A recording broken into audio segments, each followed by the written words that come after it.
श्रीभगवानुवाच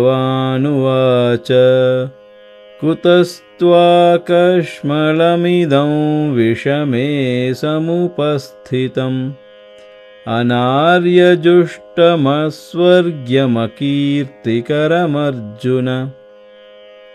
శ్రీ భగవానుడు చెప్పాడు, అర్జున, ఈ కష్ట సమయంలో నీకు ఈ మోహం ఎక్కడి నుంచి వచ్చింది?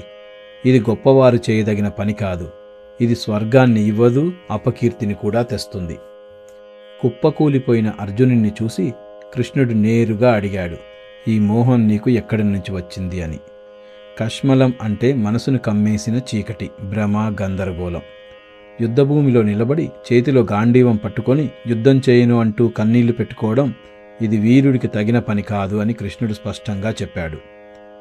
ఇక్కడ కృష్ణుడు 3 మాటలు వాడాడు. అనార్యజుష్టం అంటే గొప్పవాళ్లు చేయకూడని పని, అస్వర్గ్యం అంటే మంచి ఫలితం రాని పని, అకీర్తికరం చెడ్డ పేరు తెచ్చే పని. ఒకే శ్లోకంలో అన్ని వైపుల నుండి చెప్పాడు, ఇది నీకు సరైన పని కాదు అని. స్నేహితుడు కష్టంలో ఉన్నప్పుడు అందరూ సానుభూతి చూపిస్తారు, కానీ నిజమైన స్నేహితుడు నిజం చెప్తాడు. కృష్ణుడు కూడా అదే చేశాడు అర్జునుడి విషయంలో.